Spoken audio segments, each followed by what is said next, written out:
Buenos días, amada Iglesia del Señor.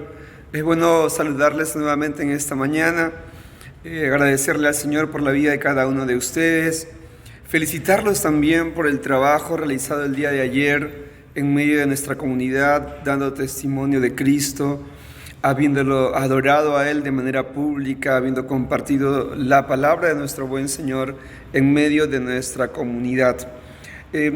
Para, junto con ustedes, reflexionar nuevamente en torno al libro de Josué. Nos encontramos en el capítulo 8. Para el capítulo 8 ya Josué, Israel como nación, ha resuelto el tema del pecado.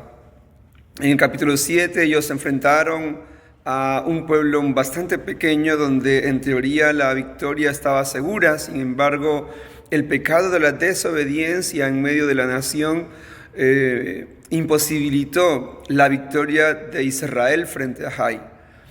Ya para el capítulo 8 el pecado ha sido resuelto de la vida de la nación. Dios ha aplicado justicia en medio de la nación. Y nuevamente se da la oportunidad de pelear contra Jai con el ánimo de conquistarla y poseer así la tierra que Dios les había prometido. Dios instruye esta vez nuevamente a la nación. Dios le da las formas, las estrategias para que Josué y el ejército israelí pudiese vencer a Jai. Josué sigue al pie de la letra las instrucciones de Dios. Ya no hay más pecado en medio del pueblo, de tal manera que Israel como nación obtiene la victoria. Reflexionaba en torno a ello, ¿no? Si observamos con detenimiento los detalles del capítulo 5 o del capítulo 8, nos damos cuenta que para esta ocasión parte de la instrucción de Dios fue la permisividad o el permiso de Dios para todo el pueblo de Israel para quedarse con el botín de guerra una vez que Jai fuese derrotado. Diferencia que cuando conquistó Israel a Jericó, Dios había prohibido que se tome del botín de guerra. Sin embargo, lo que hizo diferencia entre una y otra fue la obediencia o la desobediencia frente a la instrucción de Dios. De tal manera que reflexionemos sobre la relevancia, la trascendencia de obedecer a Dios. En los contextos que vivimos, la desobediencia puede tolerarse, muchas veces no se ve como una falta que ofende a la santidad del Señor y muchas veces es pasada por alto. Sin embargo, la obediencia a las instrucciones de Dios va a ser clave para la vida de la nación y de hecho es clave para nuestras vidas, para nuestras familias, para la vida de la iglesia, para la vida de nuestra nación también.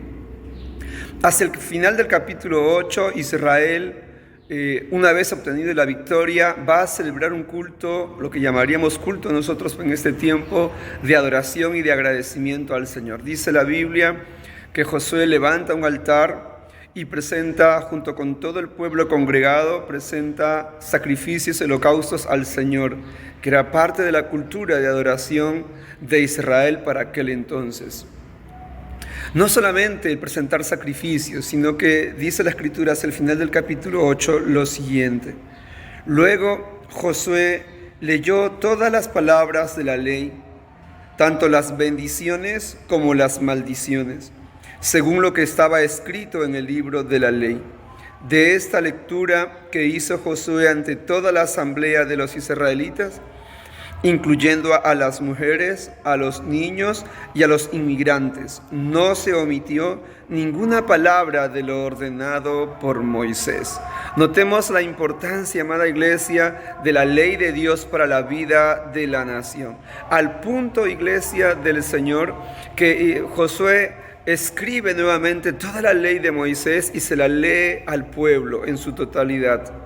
Estaba en juego que la vida de la nación, cada generación, desde los más pequeños, las mujeres, los varones, hasta los más ancianos, estuvieran conscientes plenamente, atentos y conocedores de las bendiciones de obedecer la ley de Dios y las maldiciones de ir contra ellas.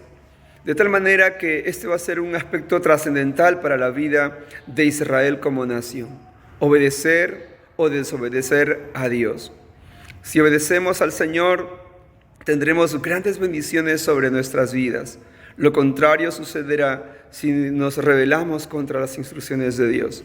Que el Señor nos permita ser una iglesia, nos permita ser una congregación, nos permita ser una familia, una nación, porque no aspirar a ello, que vivamos bajo los estamentos de Dios, que vivamos bajo los principios de Dios, que dejemos que sea Dios quien nos gobierne. De esta manera, amada Iglesia del Señor, aseguraremos victoria sobre nuestras vidas. Que el Señor nos guarde, nos bendiga y nos permita disfrutar a nosotros y a nuestras generaciones de una vida rendida a los pies de Cristo y que vive en plena adoración hacia Él y hacia su palabra. Gracias a Dios por este tiempo, los amamos mucho y oramos por cada uno de ustedes.